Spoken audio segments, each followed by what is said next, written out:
নজর রাখবো পরবর্তী সংবাদে। ত্রিপুরা রাজ্যে কৃষকদের জন্য এবার বিশেষ কর্মসূচির আয়োজন করা হয়েছে। রাজ্য সরকারের পক্ষ থেকে এই কর্মসূচির আয়োজন, যেখানে কৃষকদের উন্নয়নে এক প্রকার ন্যূনতম সহায়ক মূল্যে ধান ক্রয় করার এই কর্মসূচি। আজ এই কর্মসূচির আয়োজন করা হয়েছে সকাল থেকে 10টা নাগাদ এবং মাধববাড়ি সরকারি খাদ্য গুদামে, যেখানে উদ্বোধক হিসেবে উপস্থিত ছিলেন মন্ত্রী শ্রী সুশান্ত চৌধুরী, মাননীয় মন্ত্রী খাদ্য এবং পরিবহন পর্যটন দপ্তর ত্রিপুরা সরকার, এবং একই সঙ্গে সম্মানীয় অতিথির হিসেবে উপস্থিত ছিলেন শ্রী রাভাল হেমেন্দ্র কুমার এবং বিশেষ সচিব খাদ্য জনসংভরণ ও ক্রেতা স্বার্থ বিষয়ক দপ্তর। একই সঙ্গে ছিলেন অনিমেষ দেববর্মা, অধিকর্তা খাদ্য জনসংভরণ এবং ক্রেতা স্বার্থ বিষয়ক দপ্তর। পাশাপাশি ছিলেন শরদিন্দু দাস, অধিকর্তা কৃষি এবং কৃষক কল্যাণ দপ্তর। কি রয়েছে বিস্তারিত শুনুন। সমস্ত কিছু আমাকে দিচ্ছে, অ্যাডভান্স টাকা দিয়ে দিচ্ছে, আমি ধানটাই তার কাছে দিয়ে দিই, আমার পরিশ্রম কম হবে। দেখুন, এটা একটা সরকার, এটা জনমুখী সরকার। আমরা সিদ্ধান্ত না নিলেও পারতাম। আপনারা যদি মিডলম্যানের কাছে ধান বিক্রি করে খুশি থাকেন, তবে আমাদের ধান ক্রয় করার কোনো সিদ্ধান্ত নেওয়ার প্রয়োজন ছিল না। কিন্তু আমরা উপলব্ধি করতে পেরেছি, আমাদের সরকার উপলব্ধি করতে পেরেছে যে মাঠ ফাঁকা রয়েছে। একবার ধান উৎপন্ন হলে দ্বিতীয়বার কৃষক ইন্টারেস্ট হারিয়ে ফেলছে ধান উৎপন্ন করতে, কারণ তার একটা খরচা হয়। অনেক কৃষক সেই খরচাটা সুদের টাকা দিয়ে মহাজনের কাছ থেকে তার ধান উৎপন্ন করতে হয়। রাজ্য সরকার ধান ক্রয় করবে না। আপনি বাজারে যদি বিক্রি করতে পারেন আপনি করেন, অনেক কম দামে, রাজ্য সরকার সেটা করবে না।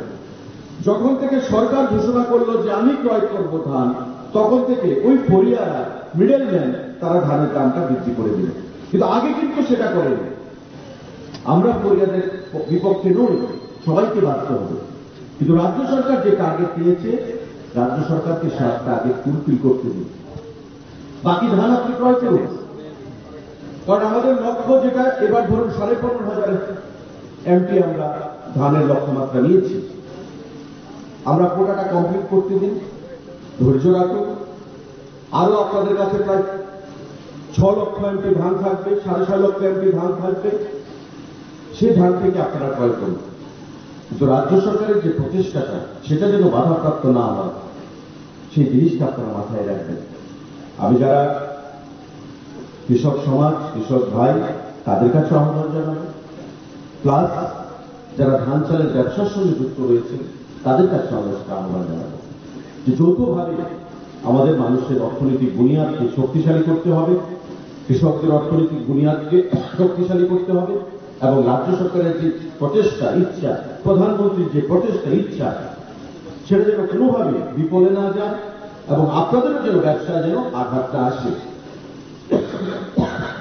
সেই জিনিসটা আমাদের যৌথভাবে লক্ষ্য রাখতে হবে।